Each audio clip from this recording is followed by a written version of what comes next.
Hello guys, good morning everyone. This is Shifa ma'am. Welcome everyone on Guidely platform. I hope guys you all are staying good and safe and your preparation for the upcoming mains exam is going on really well, right? So with this guys, in today's video again I'm back with some amazing level of vocabulary along with the practical usage on how you are going to use these words in the context of the sentence, right? So let's learn about this. And along with some The Hindu editorial vocabs, we are also doing some root words, right? So that it might help you to retain for a longer duration of time. So guys, first of all, you all can join my Telegram group. This is the link of my Telegram group, wherein you get free session PDFs after the end of the classes, so that you all can revise from there. And apart from that, you also get to know the insights related to English sessions, whatever I'm taking on Guidely YouTube channel. So along with this guys, let's proceed with some root words for today. So today guys, the first root word is amble. AMBUL, amble. amble का मतलब it means move या walk. सो ये root word जो amble होता है इसका मतलब होता है वॉक करना या मूव करना. ठीक है, एक minute, let me change the colour. या so this is a root word here, amble. It's a root word. अब ये सारे वर्ड्स में देखो amble आया है, इसका मतलब these words might be having a relation related to walk या मूव. तो ये जितने भी वर्ड्स यहाँ पे दिए हैं, that is ambulant, ambulance, somnambulist, noctambulist, perambulator, funambulist या amble, all these words are related somewhere, are related to move or walk. ये सारे words में move या walk से related words हैं. सबसे पहले फर्स्ट वर्ड है ambulant. ambulant का मतलब क्या होता है? ये किसी person के लिए यूज होता है. It simply means able to walk about, not confined to bed. ठीक है, तो जो इंसान इतना काबिल होता है कि वो एबल वॉक कर सकता है इजिली, ठीक है, ना कि वो बेड से बिल्कुल कन्फाइंड रेस्ट्रिक्टेड है, ठीक है, बेड सिक है, तो उसको आप एम्बुलेंट कहते हो. Clear? The person is recovering and the person is ambulant. I can say like this. ठीक है, ambulance. Ambulance, you all might have heard about this word, ambulance. Ambulance is a vehicle that is equipped for taking sick और injured people to hospital, right? तो hospital तक ले जाने के लिए जो व्हीकल जो हम यूज करते हैं, इतनी इक्विप्ड व्हीकल होती है जिसमें कि हम सिक या इंजर्ड पीपल को उसमें कैरी करते हैं, हॉस्पिटल तक ट्रांसपोर्ट करते हैं. That's called ambulance. Next is somnambulist. somnambulist का मतलब होता है स्लीप वॉकर. सोते टाइम जो आप देखते हो ना, बहुत सारे लोगों को ये प्रॉब्लम होती है कि वो सोते सोते चलते हैं, उठ के चलने लगते हैं, नींद में चलने लगते हैं. That's called somnambulist. And noctambulist का भी यही मतलब होता है. So both of these words are the synonyms of each other. noctambulist also means the same thing, that is a sleep walker. ठीक है, तो ये दोनों आपस में synonyms हो गए. तो देखो सारे वर्ड्स में कहीं ना कहीं वॉक या मूवमेंट से रिलेटेड वर्ड्स हैं. ठीक है, एम्बुलेंट एक पर्सन जो कि वॉक कर सकता है, ना कि वो बेड रिडन हो. ठीक है, एम्बुलेंस जो एक व्हीकल जो कि सिक पीपल को, इंजर्ड लोगों को हॉस्पिटल तक कैरी करने के लिए यूज किया जाता है. somnambulist, sleep walker. noctambulist also called sleep walker. Perambulator. Perambulator का मतलब होता है एक पर्सन जो कि वॉक करता है स्पेशली अपनी प्लेजर के लिए, खुशी के लिए, एक लेजरली वे में. That is called perambulator. जब आप फ्री टाइम में कहीं घास पे, ग्रीन ग्रास पे वॉक कर रहे हो, ठीक है, फॉर द पर्पस कि आपको खुशी मिले, ठीक है, सुकून मिले, तो that is called perambulator. Clear? Next is funambulist. Funambulist का मतलब होता है एक जो टाइट रस्सी पे जो चलने वाला होता है. आप you might have seen this in circus. Circus में देखा होगा, बिल्कुल टाइट रोप पे जो चलते हैं, बिल्कुल पतली रस्सी पे, उनको बोलते हैं फिनैम्बुलिस्ट, right? And the last word for amble is amble. AMBLE, amble. amble का मतलब होता है एक रिलैक्स्ड जगह पे बिल्कुल स्लो पेस में रिलैक्स तरीके से मूव करना या वॉक करना. That's called amble. AMBLE, amble. Walk और मूव एट अ रिलैक्स्ड और स्लो पेस. क्लियर? तो आई होप ये वर्ड्स याद रहेंगे. अगला रूट वर्ड आज के लिए है, next is EU. EU means का इट मीन्स गुड, वेल और प्लेजेंट. कोई चीज जो कि अच्छी है, प्लेजेंट है, हमारे लिए बेहतर है, दैट्स कॉल्ड EU. अब जैसे what are the words? Eulogy, euphony, euphemism, euphoria, eutrophy, utopia, ठीक है, eupepsia, eugenics. Clear? So let's discuss the words one by one. पहला वर्ड यहाँ पे यूलॉजी. यूलॉजी का मतलब होता है प्रशंसा भाषण. जब हम किसी को देते हैं कि किसी के बारे में हम बहुत अच्छी बातें कह रहे हैं, प्रेज कर रहे हैं, दैट्स कॉल्ड यूलॉजी. यूफोनी का मतलब होता है कि जो चीज़ हमारे कान को सुनने में बहुत अच्छी लगती है, quality of being pleasing to the ear. ठीक है, तो कोई चीज़ हमारे कानों को सुनने में बहुत अच्छी लग रही है, भजन है या कोई ऐसा गीत है, दैट्स कॉल्ड यूफोनी. क्लियर? यूफेमिज्म, तो देखो इज्म लगा है तो again it's a noun form. Euphemism का मतलब होता है पोलाइटनेस, सॉफ्टनिंग या सब्स्टिट्यूट. क्लियर. यूफोरिया, यूफोरिया का मतलब होता है बहुत ज्यादा खुशी है हमारे मन में. फीलिंग या state of intense happiness. Clear. Eutrophy, eutrophy का मतलब क्या होता है? हेल्दी और इतना कोई चीज एडिक्वेट न्यूट्रिशन का है जो कि आपके डेवलपमेंट में बहुत हेल्प कर रहा है. So something that is healthy और adequate nutrition and development, that's called eutrophy. Utopia का क्या मतलब होता है? यूटोपिया का मतलब ईयू, ये ग्रीक टर्म है यूटोपिया या यूटोपिया. या तो इसको EUTOPIA ये लिखते हैं या फिर ई साइलेंट होता है यूटोपिया, UTOPIA या यूटोपिया लिखते हैं. तो EU जो है इसका मतलब होता है गुड, कोई चीज अच्छी है. एंड टोपोज जो है ये ग्रीक वर्ड है. टोपोज का मतलब होता है प्लेस. तो कोई अच्छी जगह जो है उसके लिए ये ग्रीक टर्म यूज करते हैं यूटोपिया. और इसका मतलब होता है गुड प्लेस इन ग्रीक. एक ग्रीक में एक अच्छी जगह उसको हम बोलते हैं यूटोपिया. क्लियर. यूपेप्सिया का मतलब होता है गुड डाइजेशन.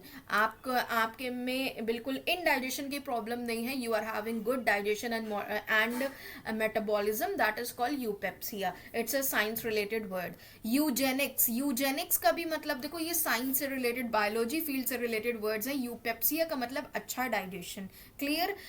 यूजेनिक्स का मतलब होता है प्रैक्टिस जिससे कि हम कंट्रोल करते हैं विच पीपल बिकम पेरेंट्स, इस अटेम्प्ट में कि हम उनके जेनेटिक कंपोजिशन जो है ह्यूमन रेस का उसको इंप्रूव कर पाए, बेहतर बना पाए, that is called eugenics. Clear. तो आई होप ये वर्ड्स आपको याद रहेंगे. And the next and the last root word for today is san, SAN, san. San का मतलब होता है क्लीनलीनेस, हेल्थ या प्योरिटी से रिलेटेड ये टर्म है, रूट वर्ड है आपका सैन. कहीं पे भी लिखा होता है तो इट सिंपली मीन्स कि इसका मतलब somewhat the word might be related to cleanliness, health और प्योरिटी और pureness, right. What are the words? Sane, insane, sanatorium, sanguine, sang-froid, sanitary, sanitation and sanctity. Clear? So these are the words. Now let us discuss these words one by one in quite detail so that we can retain it for a longer duration of time, right. The first word is sane. Sane का मतलब होता है reasonable या sensible. कोई चीज जो कि reasonable है, जो कि सेंसिबल है, उसके लिए सेन वर्ड लगाते हैं, SANE, सेन. इनसेन, इनसेन का मतलब होता है बहुत बेवकूफ. ठीक है, बहुत ही फुलिश या स्ट्रेंज जो चीज होती है, दैट्स कॉल्ड इनसेन. ठीक है. This person is quite insane, ऐसा हम बोल सकते हैं. मतलब ये जो इंसान है ये बहुत ज्यादा हमारे लिए स्ट्रेंज है. We might use it in the context of the statement like this. This person seems quite insane, ऐसा हम यूज कर सकते हैं स्टेटमेंट में.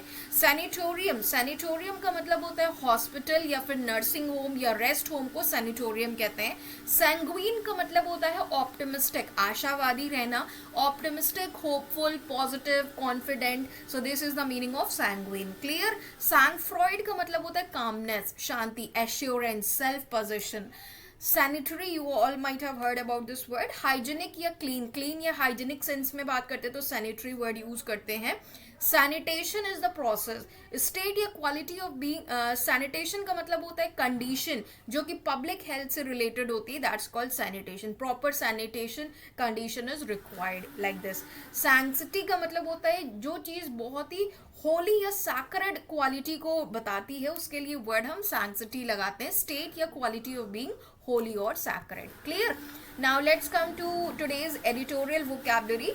First word for today is evasive. Evasive is an adjective form. इसका मतलब होता है डायरेक्ट आंसर ना देना, डेलिबरेटली वेग. ठीक है, कि जानबूझ के डायरेक्ट आंसर हम देने से बच रहे हैं और किसी तरीके से जानबूझकर हम बिल्कुल अनक्लियर आंसर दे रहे हैं, क्लियर क्लैंडस्टाइन वे में आंसर कर रहे हैं.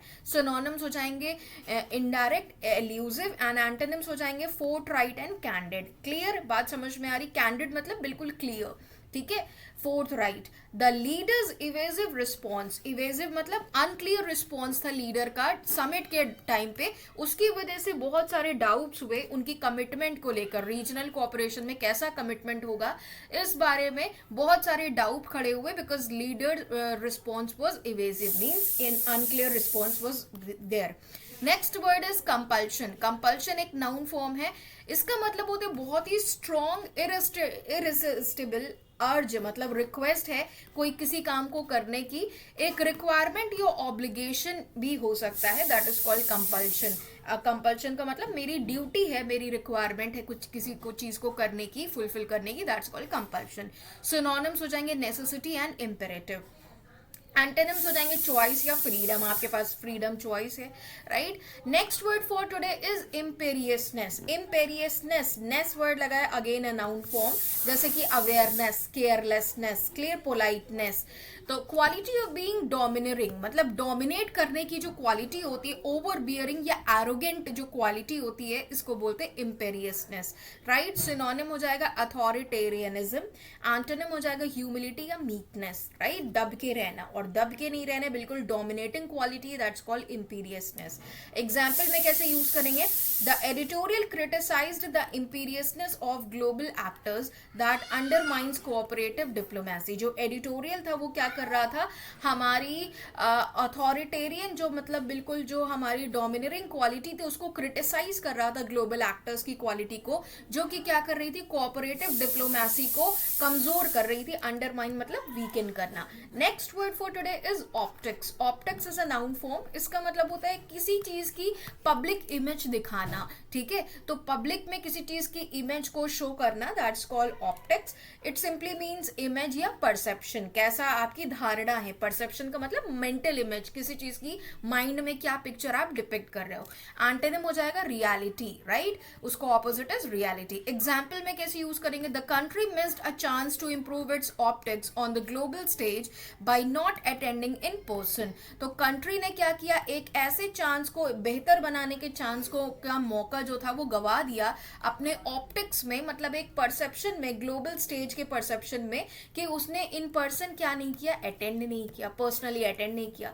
And the next word is leverage. You all might have heard about this word, बहुत बार यूज होता है, लेवराज वर्ड आया भी है. It simply means the power to influence और इफेक्ट आउटकम्स, ठीक है. आप में इतना पावर है कि आप किसी चीज को इन्फ्लुएंस कर सकते हो या फिर किसी चीज के इफेक्ट या आउटकम्स को चेंज कर सकते हो. तो यूज, और किसी चीज को वर्ब फॉर्म में, नाउन फॉर्म में भी यूज होता है, वर्ब में भी. So the word leverage can be used in both forms. Noun form में भी यूज होता है और वर्ब फॉर्म में भी.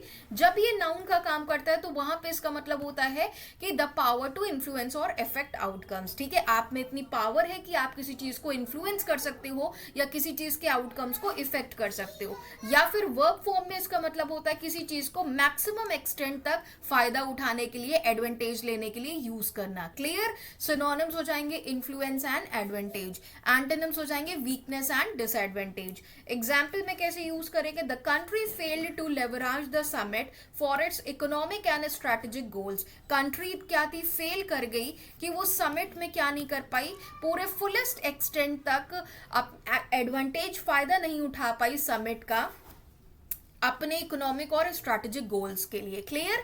सो this was all up for today guys. And guys on Chhath Puja you all know that Guidely has already brought some offers, and अभी भी offer चल रहा है, आप इसको ले सकते हो, प्रिपरेशन को किक स्टार्ट कर सकते हो आगे. छठ पूजा पे बंडल पीडीएफ कोर्स पे 3 मंथ्स की वैलिडिटी 323 एंड 6 मंथ्स की वैलिडिटी 448 में मिल रही है, आप ले सकते हो. इसी के साथ साथ मॉक टेस्ट पे भी 9 मंथ्स की वैलिडिटी आपको 175 रुपीज में मिल रही है छठ पूजा पे, तो इसको भी आप ले सकते हैं, ठीक है. तो भाई मेंस की तैयारी के लिए ले सकते हो, और आप मेरा टेलीग्राम ग्रुप ज्वाइन कर सकते हो. This is the link where in you get free session PDFs after the end of the classes for revision purpose. And apart from that you also get to know the insights related to English sessions, whatever I am taking on Guidely YouTube channel. Clear? So stay tuned with me only on Guidely YouTube channel. See you all in the next session. Till then, bye. Stay safe. Take care. Keep learning. Keep improving, everyone.